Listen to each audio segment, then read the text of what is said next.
Hey guys, welcome back to another video, and today I will show you how I prepare my pinto beans in Instant Pot or any electric pressure cooker you have. I have one similar to Instant Pot, but it's not the same brand. Anyways, the beans come out perfect each time. If you follow this recipe that I'm going to show you, you will love it. You can store this, make it in bulk, and let me show you. Look at this, how smooth and buttery it is. These are the pinto beans that I will be using, and this is how it looks.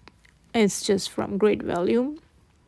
And I do soak my beans and lentils whatever I cook because it's easy on your stomach and it digests easily.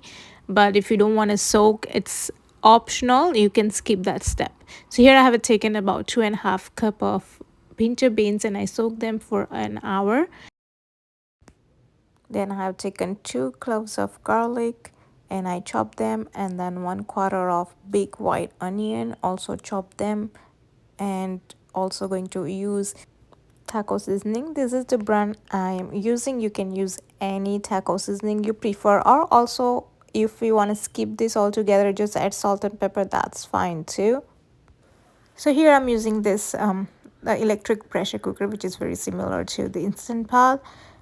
So we are going to prepare in that. So again, I'm adding a little bit of oil, but it is optional. I like to get the garlic and onion flavor into the oil, and that just carry the flavor into the beans. So I would love to saute it, but you can again skip it.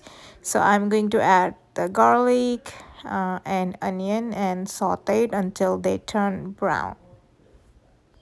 You don't have to cook completely as we're gonna pressure cook it, so until they turn brown a little bit like this and they have released all the flavor into the oil, so this is perfect. Now I will add taco seasoning to it, about 1 tablespoon. You can adjust according to your preference.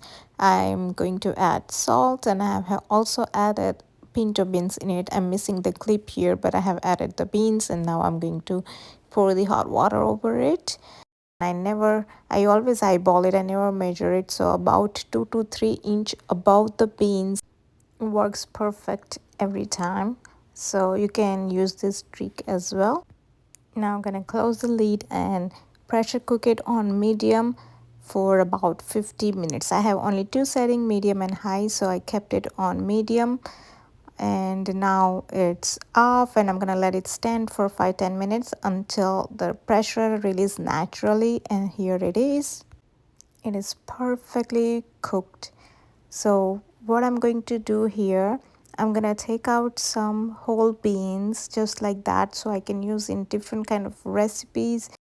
So here's the whole bean, and I'm gonna squeeze it, and look at that, it's so buttery and cooked perfectly. So here I have taken out some whole beans that I can use in different recipes, and here I have some that I'm going to blend it so I can use like nachos or any soup kind of recipes. So here I'm blending some, and I have also added some cilantro. It will give nice flavor to it,